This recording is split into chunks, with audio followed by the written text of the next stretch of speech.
that George? Oh, I think so. Just a minute, George. Coming. Just a minute.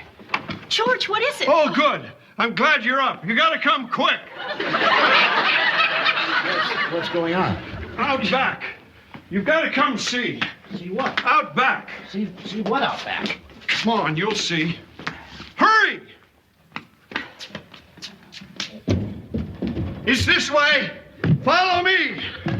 George, we know where out back is. What's going on? I don't know. We're running out back. Why? I don't know. Well, I'm coming with you. Watch your step through here. There are lots of chairs and tables. We know that, George. Wait for me! Come on, hurry. Come on, you gotta see this. See what, George? Oh, shoot. What's the matter? It's gone. What's gone? The thing in the woods. What thing? I'm not sure. George, what are you talking about?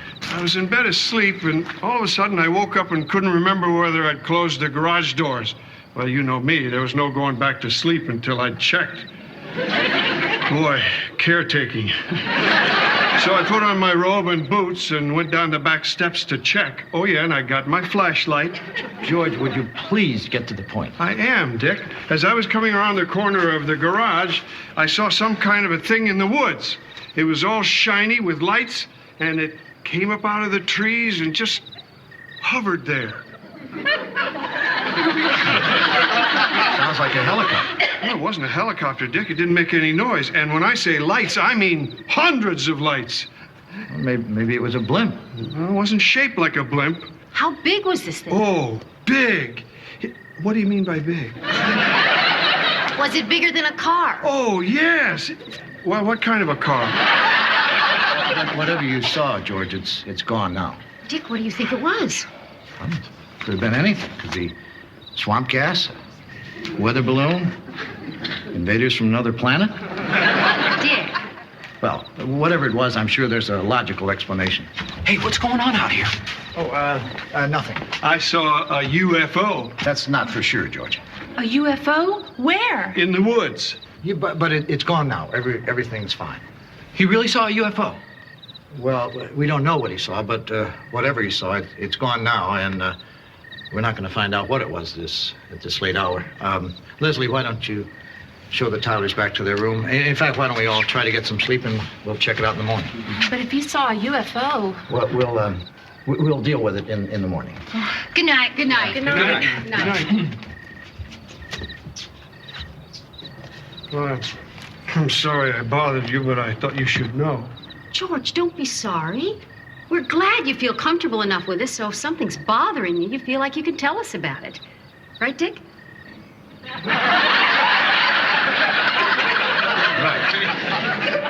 No matter how ungodly an hour it is. I was just afraid if I waited till morning, I wouldn't know whether it actually happened or whether I dreamed it. Well, at least now you know you didn't dream it.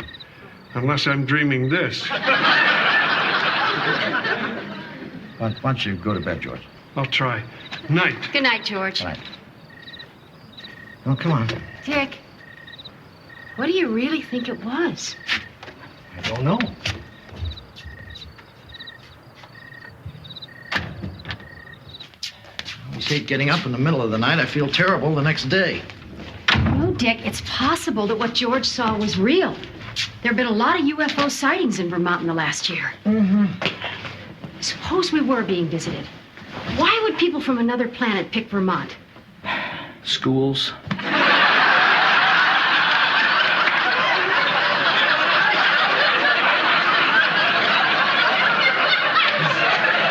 on, honey, I'm serious. Honey, can we try to get back to sleep? What if there is such a thing as life on other planets? We aren't going to get back to sleep, are we? Well, I mean, it's just so incredible to think about. I mean, suppose there are two creatures just like us somewhere out there in the universe. Well, I hope the one like me is getting some sleep.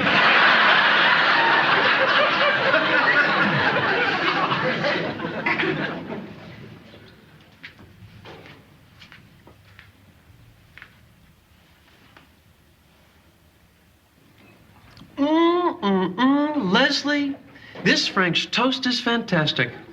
It makes me feel like I'm back in Paris. When were you in Paris, Kirk? Once during the toast season. Morning, everybody. Morning. I'll get you breakfast. Oh, my. Is this a joke, or are you two planning to look that way all day? I didn't get much sleep last night, Kirk. Oh, how come? Passion, barking dog, family tragedy? George saw something last night and woke us up, and we couldn't get back to sleep. What did he see? We're not sure, just unidentified object in the woods that appeared to be flying. You're saying George saw a spaceship? We're not saying that. That's crazy. Here you go. How about you, Leslie? Did you see any Martians last night? You told Kirk? Yes, but don't you tell anyone else. This isn't the kind of thing we should be talking about in front of the GUESTS. Good, Dick. We can spell, but they can't.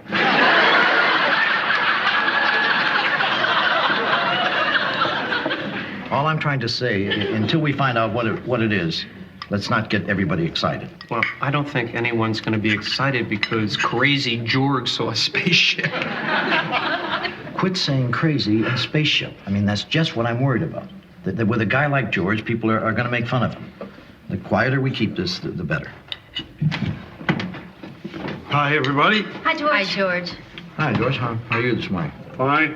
I'll get you breakfast. That's okay. I'm not very hungry this morning. Are you still upset about last night? Well, I guess a little. Did you tell him? About the moon men? Kirk, please. After I left your room, I couldn't get back to sleep. I wouldn't be concerned, George. Whatever it is, I'm sure there's an explanation. I bet I know the explanation. You do? Yes. George, do you ever find yourself looking forward to having a drink? Look, George, we're going to get this cleared up today. Dick's going to go into town with you, and you'll check with the sheriff and the airport, the weather bureau, the local radio station. We're going to see if anybody else saw what you saw. George, do you find yourself only associating with people who enjoy alcohol? Eat your toast, Kirk. George, it would help if you can give us a description of what you saw. All I know is it was shiny with lights and hovered, and it was shaped something like, Like a bottle? George, was it shaped like a saucer? No, it was more like a cup. It came up out of the trees like this and just hovered there for a minute without making any noise.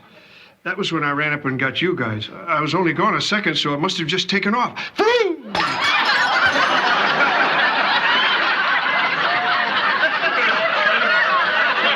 I'm sorry, I'll go clean that up. Sounds like bourbon brains to me.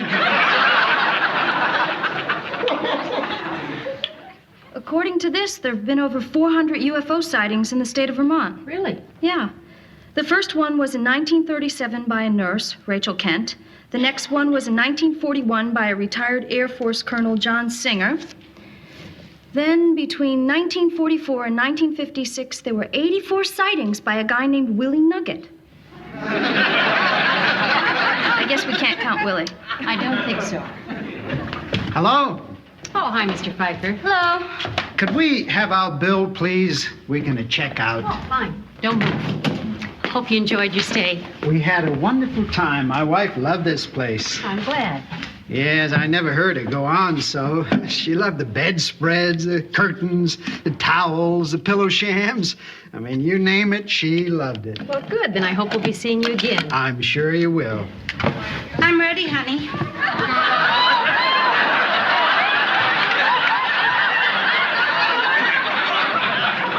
What's that, dear? Our dirty clothes. Come on, let's go.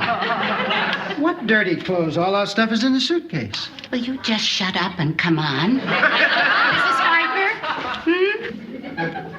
You wouldn't by any chance be taking our towels and our bedspread and our pillow shams, would you? Dorothy. What?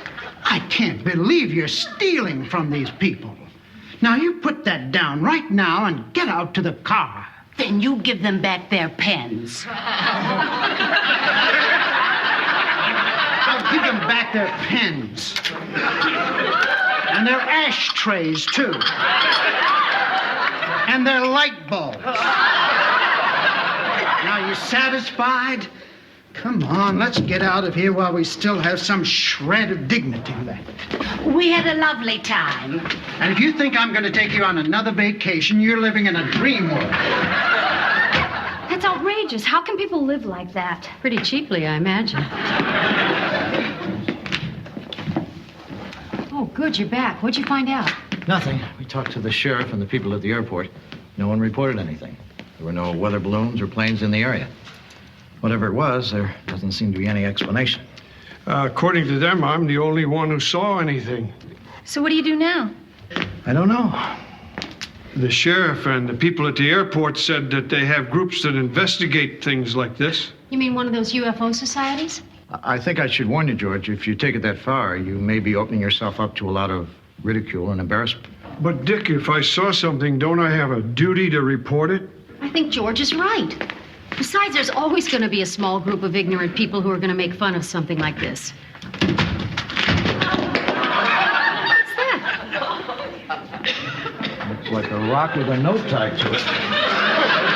What does it say? George Utley is a nut. Now, who would do something like that? Signed the sheriff and the people at the airport.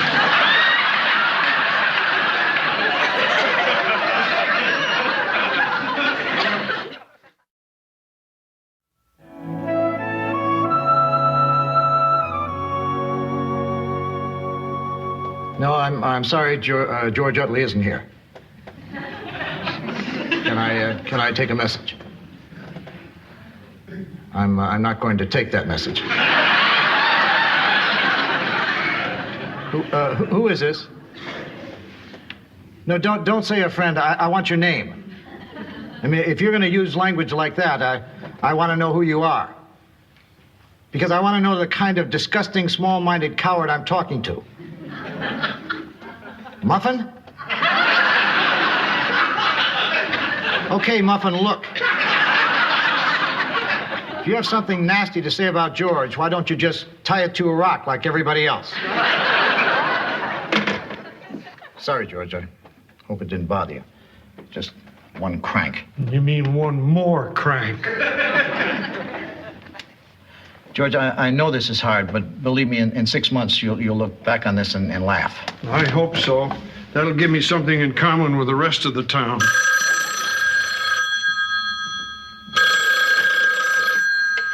Stratford Inn. I assume by Buck Rogers you're referring to our caretaker? No, he isn't here. Oh, really? Well, let me tell you something. It's people like you that give people a bad name. What was that all about? Oh, just another crank. I've heard from every crackpot and loose screw in the county. Oh, your mother called. Not about George. She said she wanted to talk to you. Oh, well, I'll call her.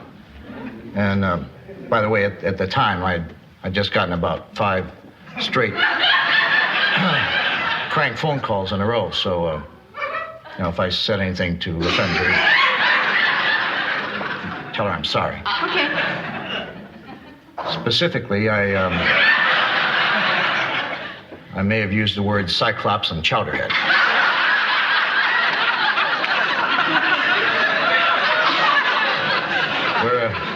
Where have you two been?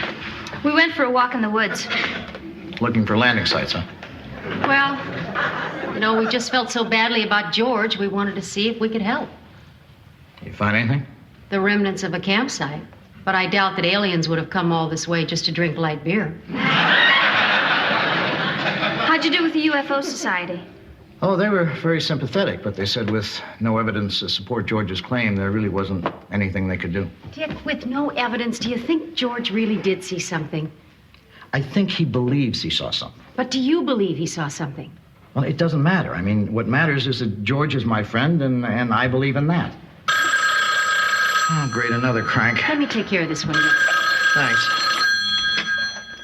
Hello? No, George Utley is not here. May I take a message? Really?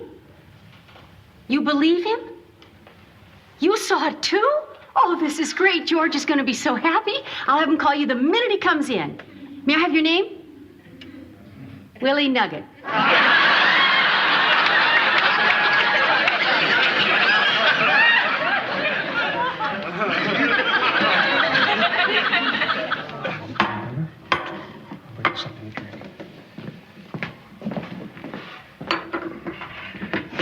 Could I get another cup of coffee, please?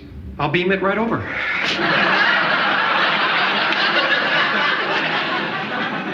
is that the man who saw the spaceship? Shush. Now eat your lunch. Can I go talk to him? No. Why not? He's famous. He's a kook. Eat your lunch. Oh, there you are, George. I've been looking for you. Oh, I'm sorry, Dick. I was depressed, so I came over here. Didn't realize you were that depressed. Hi, Dick. What's up? Just came over to ask George if he wanted to come home for lunch. Right. Heaven forbid he should have anything over here. That's okay. I'm not hungry, Dick. George, you have to eat. But not here, right, Dick? I didn't mean anything against the cafe, Kirk.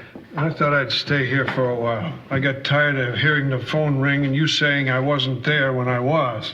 I thought if I wasn't there, you could say I wasn't there and I wouldn't be.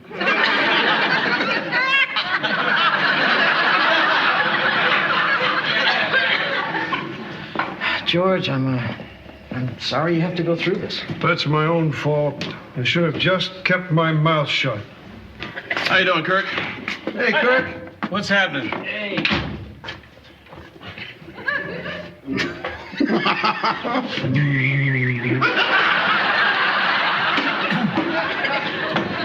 Come on, George, let's go. Hey, I saw a space shuttle parked out front. Is that yours, George? George, are you sure you don't want to go home? What do you think those spacemen wanted with George, huh? Well, they were probably looking for a higher form of intelligence and found George by mistake. George, you don't have to put up with this. They don't bother me, Dick. Well, they bother me. Maybe George is from outer space, huh? He could be. He's always got that hat on. Maybe there's a couple of antennas under there. He could be from out of this world. He's out of his mind. Okay, that's it. I've heard enough out of you guys. Oh, yeah? Pretty much, yeah. Maybe he wants to teach you a lesson. You better look out, Jack. That's Dick Loudon, the writer you're tangling with. He may have a pen. Come on, Philip. Let's get out of here. I want to see this. I told you the man is a kook. Now move. No, no one's leaving. I have something I want to say, and I want everybody to hear it. I don't care how big you are. And that includes you, and you, and you, Kirk. I know why you're teasing George. There's something you don't understand, and so you make fun of it. Well, that makes sense. I mean, not to make fun of something like this requires things like character, sensitivity, brains. And George is an easy target. I mean, he can't prove that he saw something. But then you can't prove that he didn't, can you? Well... Shut up, Kirk. I don't know what George saw exactly. But even if he saw something as incredible as a flying saucer... No, it was a cup. Whatever, George. The point is, if he says he saw something, I'm not going to be stupid enough to say he didn't. And for your information, there's nothing under my hat.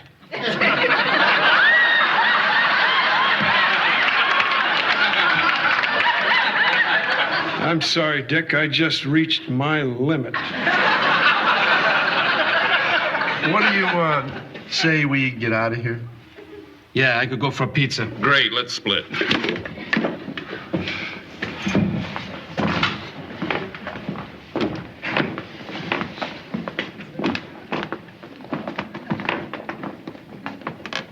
God, I love it when you come over.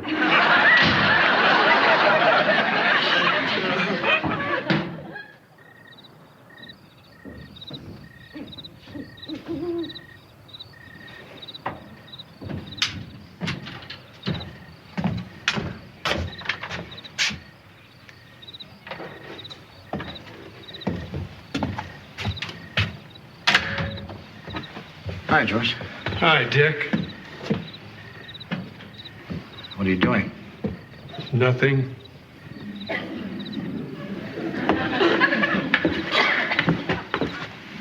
So weak.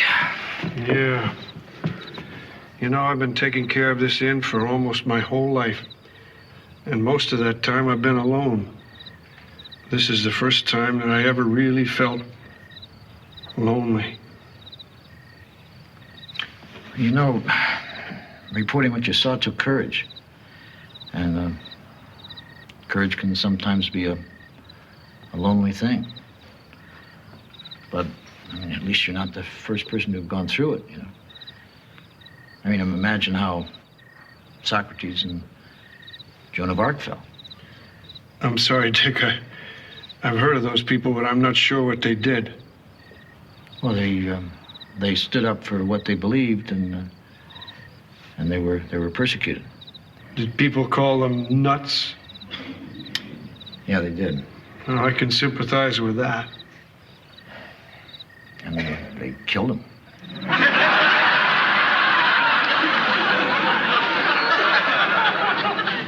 Whoa. Well, it's getting kind of cold. I better get back inside.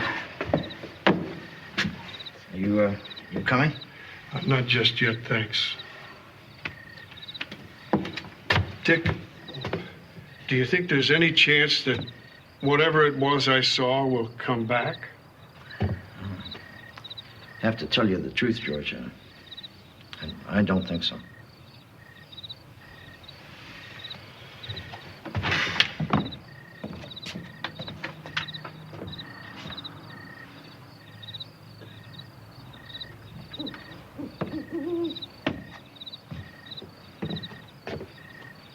Oh, what the heck? Guess we can give it another 10 minutes.